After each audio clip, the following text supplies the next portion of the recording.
não lhe atribuir nenhuma especificidade.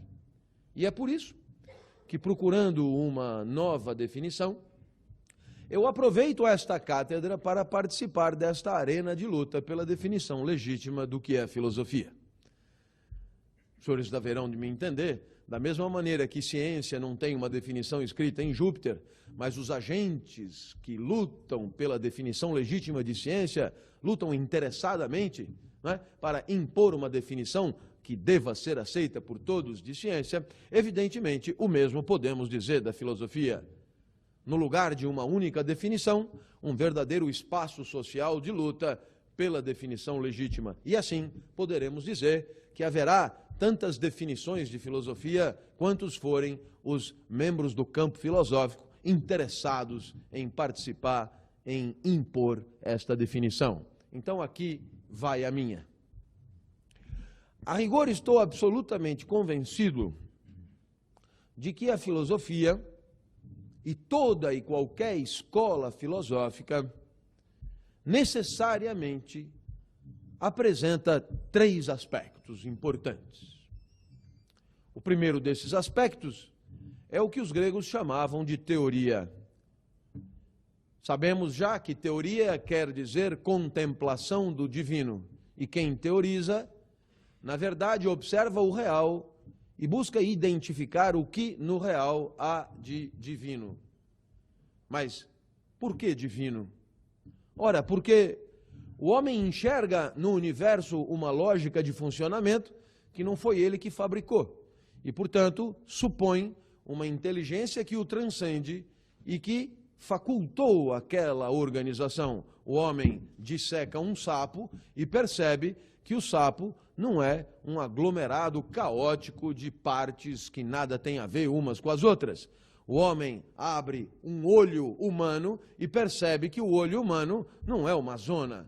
O olho é lógico, o olho é compreensível, o olho é organizado, o olho é feito para enxergar. Não poderia ser melhor do que aquilo para enxergar. Então o homem reconhece que existe alguma coisa que não foi ele que fez, que não foi ele que criou e que deu àquele olho alguma lógica, alguma ordem.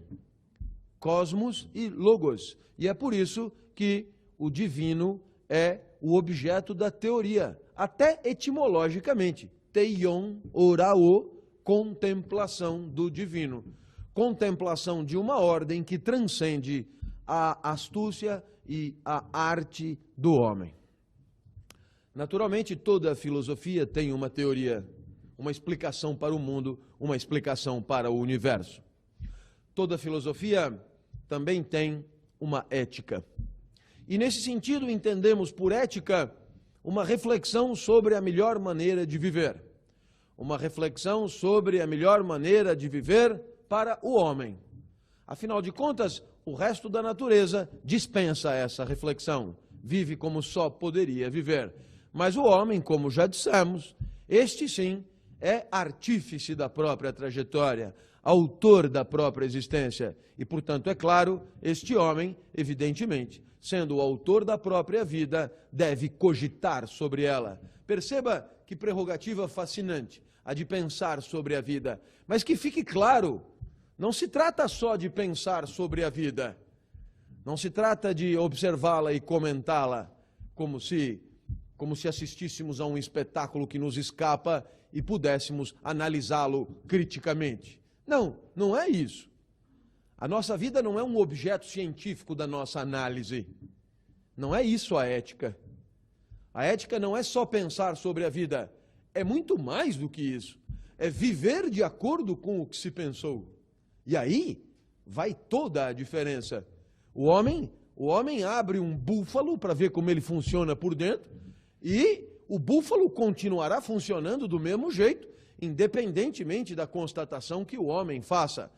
Não é? O homem analisa o búfalo, mas o homem não tem a prerrogativa de fazer o búfalo existir diferentemente do que existe.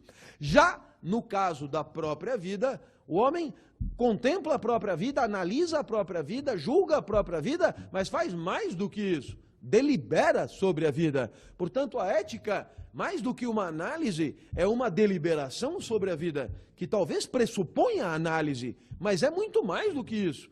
A ética termina na prática, a ética termina no comportamento.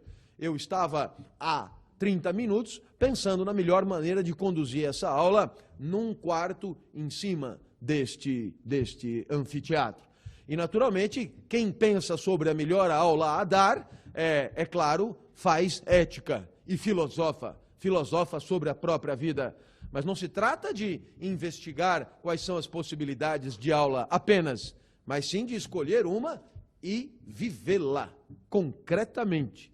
E, portanto, perceba que uma componente da filosofia é pensar a vida e viver o pensamento. E isso é fascinante. Eu espero que tenham me entendido, né? Eu espero que tenham percebido o quanto isso é absolutamente fascinante e misterioso, né? A possibilidade que temos de refletir sobre a existência, o que já é muito, mas de existir de acordo com a reflexão, isto é demais. Isto é verdadeiramente prime. Agora, claro, a filosofia tem um terceiro elemento. E, naturalmente, esse terceiro elemento, eu me permito denominá-lo de salvação. Naturalmente, que a salvação filosófica é uma salvação sem Deus. E, portanto, não se confunde com a salvação religiosa. A salvação filosófica é uma salvação autônoma, isto é, você se salva a si mesmo, através do uso da intelecção, através da própria filosofia. Portanto, a filosofia é o instrumento intelectivo a partir do qual o homem se salva a si mesmo, com o perdão do exagero aí dos pronomes. Mas é para deixar claro que é bem mesmo a ideia da areia movediça. Você está afundando e você mesmo se puxa, diferentemente da salvação religiosa que aponta para um Deus transcendente e salvador. Agora, você me ouve e diz, mas professor, salvar do quê? E naturalmente, quando se pensa em salvação, é importante que fique claro que a salvação sempre é em relação a algo negativo, né? Eu costumo brincar, não sei se já fiz essa brincadeira aqui, mas dificilmente alguém como eu diria, socorro, me salva das garras de Juliana Paz. É absurdo. A salvação é sempre ante um perigo, né? A salvação é sempre ante um perigo. A salvação é sempre ante um medo, um temor, uma angústia, portanto, uma queda de potência. A salvação nunca é termo adequado para momentos de gáudio, de alegria e de vida boa. Então cabe a pergunta, mas a filosofia salva de que catástrofe, né? A filosofia salva de que medo? A filosofia salva de que tipo de angústia? Ora, meus amigos, poderíamos fazer um inventário dos tipos de medo que podemos enfrentar, sempre lembrando aquilo que já dissemos em outros momentos, mas como temos aulas mensais, é possível que você não tenha registrado na sua retenção seletiva, que o medo é uma espécie de tristeza, uma espécie de queda de potência, determinado por um conteúdo do espírito. Em outras palavras, o medo é uma tristeza cuja causa é um conteúdo da consciência. O medo nunca é determinado pela percepção do mundo em carne e osso, mas o medo é determinado pela percepção de um mundo imaginado, suposto, cogitado, futuro ou pretérito, mas imaginado. Ora, que mundo imaginado, que temor, que medo a filosofia pode nos ajudar a vencer? Se fizermos um inventário dos medos que poderiam nos assolar, percebemos imediatamente que o primeiro medo de que podemos falar é um medo do mundo, dos seus corpos, dos encontros físicos que mantemos com o mundo. Isso nos faz pensar em quedas de avião, em quedas de penhasco, em encontros entre veículos, descarrilhamento de trens, etc. E, evidentemente, este é um medo que devemos considerar. Talvez a filosofia possa nos ajudar a enfrentar esse tipo de medo, mas talvez não seja o meio mais eficaz.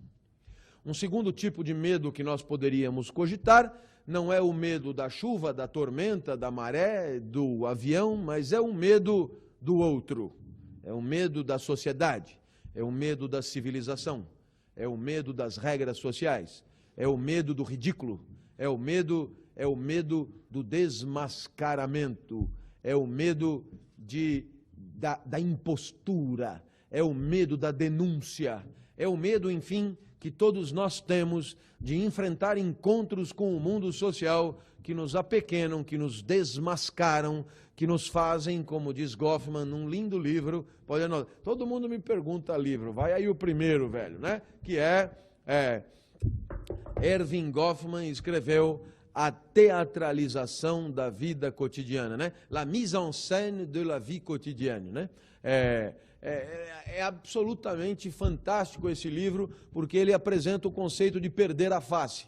É exatamente quando você constrói toda uma identidade, constrói toda uma representação na qual você também acredita, e algum evento flagrado por um ou por muitos faz cair a cara, faz com que aquela construção identitária se despedace e você, de uma certa forma, experiencia uma tristeza muito grande. Esse é um segundo tipo de momento, de medo, um medo propriamente social. Ora, você percebe que o medo pode vir de hecatombes naturais, o medo pode vir da própria sociedade, mas evidentemente há um terceiro medo que se destaca, o pior deles, aquele que a filosofia sempre procurou abordar com muito carinho, o medo da morte. E, portanto, filosofar é aprender a morrer, porque a filosofia é uma salvação para o pior dos medos, o medo da finitude, o medo da morte, o medo do fim. Ora, naturalmente, você poderia me perguntar, mas como assim filosofar é aprender a morrer? Vamos pegar essa frase com carinho. Afinal de contas, vamos pensar na palavra aprender. Quando você aprende a dirigir, o que acontece? Você experimenta uma vez, experimenta outra, e assim você vai aos poucos aprendendo a dirigir. Da mesma maneira, quando você aprende uma técnica cirúrgica, eu suponho que isto não se dá de uma vez só. E você vai experienciando, vai treinando até aprender. Da mesma maneira, quando você aprende a falar um idioma, você também vai aos poucos. Ora, a frase filosofar é aprender a morrer nos coloca diante de um enigma. Como alguém pode aprender a morrer se só morrerá uma única vez? É completamente absurdo que você pense em aprender a morrer, por quê? Porque a morte se apresentará de uma vez só, singularmente, não dando chance a maiores aprendizados. Então você concluirá, bom, então eu sempre achei esse Platão um idiota. Não, isso nos obriga a supor que o morrer de Platão talvez não seja igual ao nosso. Porque, na verdade, Platão está falando de morrer num sentido que não é exatamente o sentido que costumamos atribuir, o sentido do fim da existência física de um determinado corpo. Então, vai aqui a primeira ideia importante. Para Platão, a morte é a separação do corpo e da alma.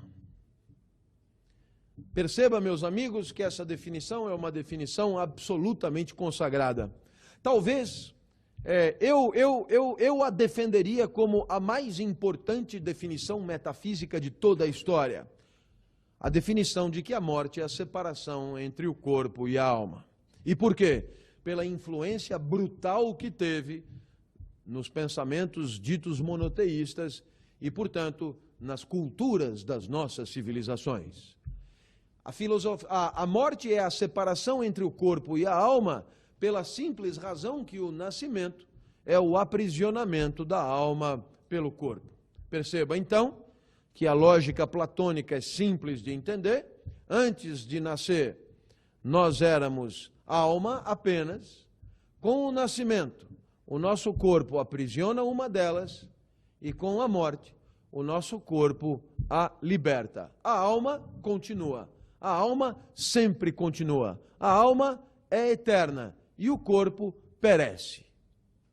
Ora, meus amigos, talvez agora faça mais sentido entender a frase filosofar é aprender a morrer. E por quê? Porque o que Platão quer dizer é que quando filosofamos, vamos treinando a separação entre a alma e o corpo, de tal maneira que quando isto acontecer de vez, nem sequer nos daremos conta. Naturalmente, agora, você pode entender por que Platão também afirmou no Fédon que o verdadeiro filósofo já está morto. E o verdadeiro filósofo já está morto porque o verdadeiro filósofo já conseguiu o único verdadeiro objetivo da vida, que é manter o corpo controlado pela alma, manter a alma soberana em relação ao corpo. E, portanto, de uma certa forma, o fato do corpo estar ou não estar não faz diferença nenhuma. A vida do filósofo é regida pela alma, com corpo ou sem corpo, razão pela qual morte e vida se convertem em estados praticamente equivalentes. Nos dois casos, a alma comanda o espetáculo. Mas nem todo mundo é filósofo. E nem todo mundo é filósofo platônico. E o que acontece quando você não é assim? Bom, o que acontece quando você não é assim é que você, ao invés de ser regido 100% do tempo pela parte superior da alma, que é aquela acostumada às deliberações intelectivas em busca das verdades absolutas, você acaba sendo regido pelo corpo. Ora, meus amigos, aquele que não filosofa pauta a sua existência pelas necessidades do seu corpo. E esta é a pior das vidas possíveis. Filosofar é aprender a morrer, porque filosofar implica que o corpo, apesar de todas as suas lacunas, jamais tiranizará a alma e jamais será a referência única de decisão sobre a vida.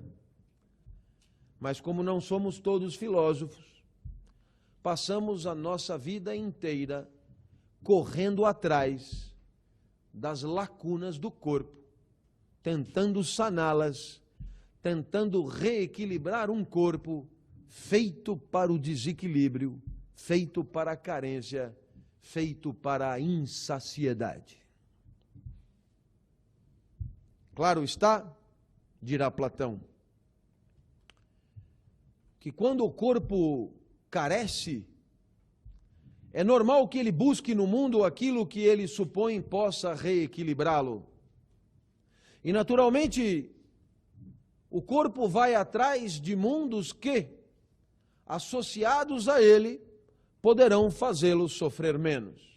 E, portanto, é normal que quando você não é regido por valores absolutos e transcendentes, você passe todos os seus dias correndo atrás do que falta. Tem sede, bebe, tem fome, come, tem tesão, trepa, e depois do tesão come de novo, depois dorme, depois faz xixi, depois dorme de novo, e assim você vai tendo uma vida muito próxima da vida de uma girafa.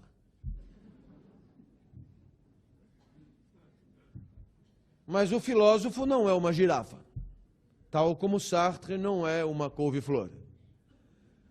E não sendo uma girafa, o filósofo vive diferente. E é por isso que ele se prepara para a morte como uma girafa não pode fazer. Em que consiste isso? Filosofar é aprender a morrer, porque o filósofo pauta a sua vida por valores ou critérios existenciais que pré-existem às situações concretas de existência. Espero que me entendam. Vamos imaginar que os senhores tenham um amigo e que essa relação com o amigo seja uma relação como toda relação entre duas pessoas sujeitas a altos e baixos. E num determinado momento você não sabe se continua aquela relação ou não. E você hesita ao sabor das alegrias e das tristezas que o teu amigo te proporciona. Você ora quer manter a amizade e ora quer descontinuá-la. E por quê? Porque você está à deriva, sem âncora, à mercê das alegrias e tristezas de ocasião. Claro, como você poderia fazer diferente? Você nem sabe o que é a amizade. Como pode alguém viver bem na amizade sem saber o que é a amizade? E naturalmente, se você soubesse o que é a amizade, muito antes de ter esse amigo aí, você já saberia se ele é amigo mesmo, já saberia o que é preciso para que aquele amigo continue amigo, já saberia o que é preciso para que a descontinuidade da relação de amizade seja necessária, já saberia tudo e a vida seria muito melhor. Mas como você não sabe o que é amizade, como pode você pretender viver bem numa relação de amizade? É muito legal, cara. Muito legal. Então, qual é a filosofia de Platão? Chega o cara e diz: ô, amigão, para Sócrates, né? Num diálogo muito conhecido chamado Lísias, né? E aí, amigão? O Sócrates diz: olha, como assim, amigão? Você é meu amigo, não é? Não sei. Como não sabe? Sou seu chapa, velho. Não sei. Porra, Sócrates, nós estamos juntos, cara. Pois é, sabe o que é, Lísias? Eu não sei se sou seu amigo por uma única razão. Eu não sei o que é amizade. Não sabendo o que é amizade, não posso identificar aqueles que são verdadeiramente meus amigos. Porra, mas você não sente que eu sou seu amigo? Lamento, Lísias, mas os meus sentimentos oscilam ao sabor da minha diarreia. Isso foi o que disse, ele não falou assim, mas é um pouco assim. E eu não posso confiar uma coisa tão séria quanto a amizade, tendo como referência o que eu sinto, porque o que eu sinto agora, eu deixo de sentir tão logo faça xixi. E Lísias diz: pô, então vamos definir a amizade. Não conseguem. Lísias propõe uma definição, Sócrates diz: essa é fraca. Lísias propõe outra definição, Sócrates diz: essa é mais fraca ainda. Vem um cara ajudar, propõe uma terceira, Sócrates diz: essa é ridícula. E quando já juntou todo mundo em volta para dizer: então diz logo o que é amizade. Não sei, eu estou dizendo que eu não sei, por isso eu não posso saber se você é meu amigo.